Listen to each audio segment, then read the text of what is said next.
Hi guys, welcome back to Cinema Pichalam YouTube channel. Here is the non-spoiler review of the film Kangua, written and directed by Shiva. Cinema చూశాక మాత్రం నాకు ఒకే ఒక template గుర్తొచ్చింది భయ్య.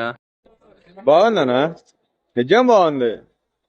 బాగుందనా అంటే coming to the plot line, Francis ఒక bounty Hunter. తన దగ్గరికి ఒక పిల్లోడు వచ్చిన తర్వాత జరిగే story Kanguva. Coming to the positives, music కూడా పర్లేదు భయ్య. దేవిశ్రీ ప్రసాద్ బాగానే ఇచ్చారు, కానీ పుష్ప రేంజ్ లో మనం ఎక్స్పెక్ట్ చేయకపోవడమే best. Coming to the negatives, second half లో కొంచెం స్క్రీన్ ప్లే లాగ్ అయింది. Coming to the actors performances, Surya one man show అని చెప్పొచ్చు. అతను స్క్రీన్ మీద మనకు కనిపించిన ప్రతి సీన్ కూడా మనల్ని హుక్ చేస్తూనే ఉంటుంది. దిశా పటాని, అసలు దిశా పటానీని ఎందుకు పెట్టారయ్యా? ఇలా వచ్చి అలా వెళ్ళిపోవామా మెరుపు తీగ అన్నట్టుంది. బాబీ డియోల్ యాక్టింగ్ ప్రకారంగా అయితే ఓకే, కానీ వెల్నిజం పరంగా అయితే అసలు ఏం భయపడలేదు భయ్య. నేను చిన్నపిల్లలు కూడా భయపడ్డారు భయ్య ఆ యాక్టింగ్ కి. మిగతా క్యారెక్టర్స్ అందరూ డీసెంట్ గానే చేశారు. కంగువా పార్ట్ 2 లోని ఏం స్టోరీ ఉంది భయ్య అసలు? పార్ట్ 2 దడా దడా దడా దడా ప్రతి సినిమాకి పార్ట్ 2 అని అనౌన్స్ చేస్తూనే ఉంటున్నారు. అసలు ఏం స్టోరీ లేకపోయినా పార్ట్ 2 అనేసి పెట్టేస్తున్నారు. ఎందుకు అర్థం కావట్లేదు నాకు.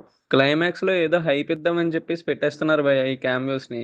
కానీ అసలు ఏం ఎక్కట్లేదు భయ్య. క్యామియోస్ వచ్చేసరికి వేస్ట్, టైం వేస్ట్ అని చెప్పొచ్చు. రోలెక్స్ రేంజ్ హైప్ ఇద్దామని చెప్పేసి అనుకున్నారు, కానీ అది రోలెక్స్ వాచ్ లా పడిపోతుంది. ఇంకా ఫైనల్ గా రివ్యూ చెప్పాలంటే నేనైతే మాత్రం రికమెండ్ చేస్తాను. సూర్య కోసం మాత్రం చూడొచ్చు అని చెప్పొచ్చు.